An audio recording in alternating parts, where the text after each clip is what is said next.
और हमने ऋषि सुनक की बात की तो वो तस्वीरें बार बार सोशल मीडिया की जो बात करें तो भारत में तो सोशल मीडिया में इस वक्त सबसे ज्यादा जो चर्चा है वो ऋषि सुनक, हाँ ऋषि सुनक और उनका सनातन प्रेम और उनका दंडवत प्रणाम स्वामीनारायण मंदिर वो जो पहुंचे, वो तस्वीरें जो हैं वो छाई हुई हैं।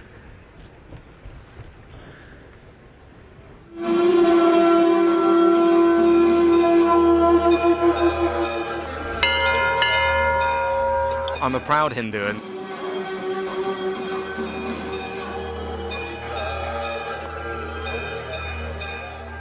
Jai Siya Ram। इस वक्त पूरी दुनिया में सनातन का डंका बज रहा है। वसुधैव कुटुंबकम की बात करने वाले भारत पर पूरी दुनिया का विश्वास बढ़ रहा है। दुनिया भर से भारत आए राष्ट्राध्यक्ष इस वक्त प्रधानमंत्री नरेंद्र मोदी के नेतृत्व की तारीफ कर रहे हैं। प्रधानमंत्री मोदी के द्वारा रखे जा रहे हर प्रस्ताव का समर्थन कर रहे हैं और प्रधानमंत्री नरेंद्र मोदी भी भारत की सांस्कृतिक और ऐतिहासिक विरासत को दुनिया के हर देश तक पहुंचा रहे हैं। लेकिन इन सबके बीच एक ऐसी तस्वीर है जिसने भारत को और भी ज्यादा गौरवान्वित कर दिया है और इस तस्वीर के मुख्य केंद्र हैं ब्रिटेन के प्रधानमंत्री Rishi Sunak. I'm a proud Hindu। I am a proud Hindu कहने वाले ब्रिटेन के प्रधानमंत्री ऋषि सुनक ने आज दिल्ली के विश्व प्रसिद्ध अक्षरधाम मंदिर में दर्शन के साथ अपने दिन की शुरुआत की। ऋषि सुनक अकेले अक्षरधाम नहीं पहुंचे थे, बल्कि उनकी पत्नी अक्षता मूर्ति भी उनके साथ मौजूद थी। हालांकि इस बात का संकेत ऋषि सुनक पहले ही एक इंटरव्यू में दे चुके थे।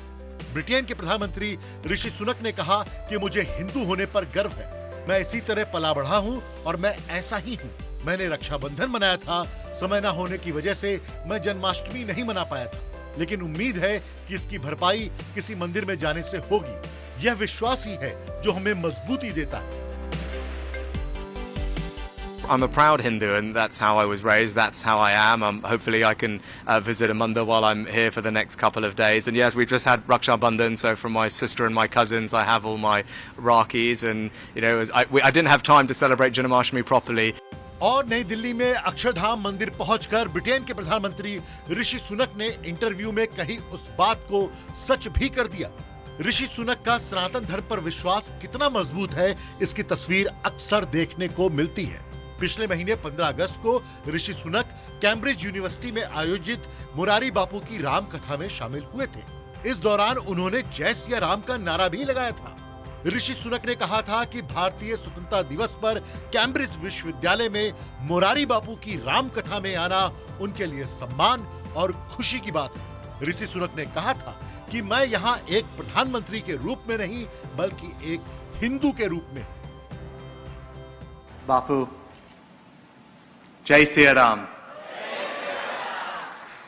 Bapu, I'm here today not as Prime Minister, but as a Hindu।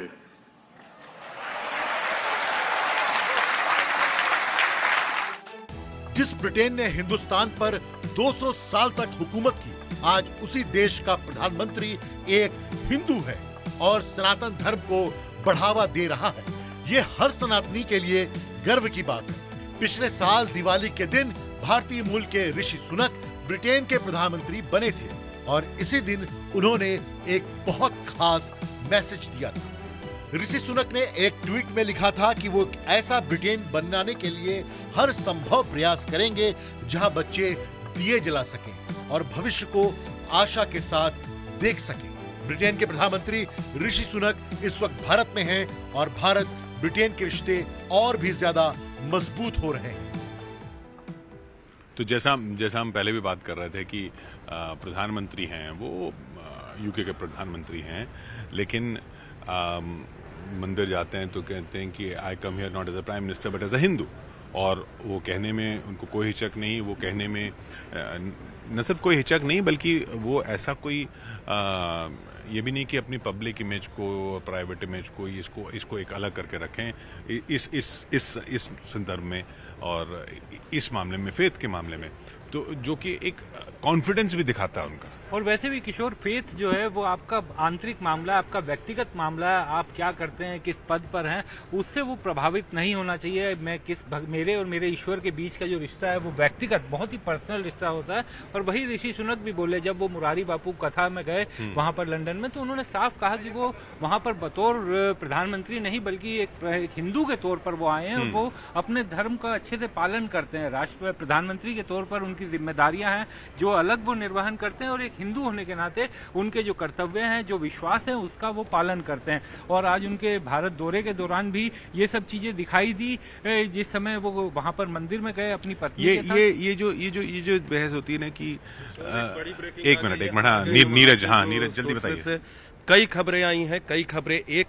सबसे पहली बात की मोदी का मैजिक और मोदी का गारंटी चला है यूक्रेन के मसले पर कॉन्सेंसस में, बहुत बड़ी बात। जो कंसेंसस बनाया गया उसमें प्रधानमंत्री मोदी का बड़ा रोल रहा। हाँ, टॉप गवर्नमेंट सोर्सेस से हमारे पास खबर है कि मोदी की गारंटी और मोदी का मैजिक चला है तमाम देशों पर, और ये सबसे बड़ी उपलब्धि है यूक्रेन मसले पे। ये हम तमाम चीजें आपको बता रहे हैं।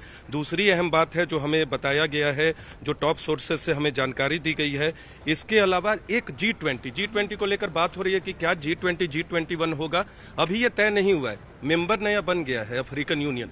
हो सकता है, हमें ये टॉप सोर्सेज ने बताया है कि आज की तारीख में भी G20 G19+2 है। हाँ, G19 है, फिर यूरोपियन कमीशन है, उनके 2 लोग हैं। हाँ। तो G21 है। तो अगर अभी भी अफ्रीकन यूनियन हो गया तो G20+2 हो गया, यानी टोटल 22 सदस्य आएंगे। तो अभी नाम चेंज होगा कि नहीं, ये अभी बताना आने वाले वक्त में पता चलेगा। ये फैसला G20 को लेना है। आज की तारीख में G20 है, अफ्रीकन यूनियन मेंबर हो गया है क्योंकि ऑन टेबल उन्हें बैठाया गया है। इसके अलावा इन और अगेंस्ट को लेकर हम लोग बात कर रहे थे कि वॉर इन यूक्रेन या war against Ukraine, war against Ukraine, उसको लेकर बात हो रही थी। इस पे हम लौटते हैं, छोटा सा ब्रेक ले रहे हैं यहाँ पर। लेकिन बहुत अहम बात ये, जैसे नीरज ने बताया कि G20 का नाम अभी G20 ही रहेगा, ऐसा लगता है। आधिकारिक तौर पर अभी हम ये नहीं कह सकते कि वो G21 हो गया, क्योंकि अभी भी वो G19 प्लस यूरोप जो है, उसमें यूरोप की तरफ से यूरोपियन कमीशन भी है और यूरोपियन यूनियन भी है। तो वैसे ही अगर उन दोनों को अलग अलग माना जाए तो वो 21 है। तो G19+2 था अभी, अब ये G20+2 हो जाएगा, क्योंकि उसमें अफ्रीकन यूनियन भी आ गया, पर नाम अभी शायद G20 रहे। छोटा सा ब्रेक ले रहे हैं यहाँ पर।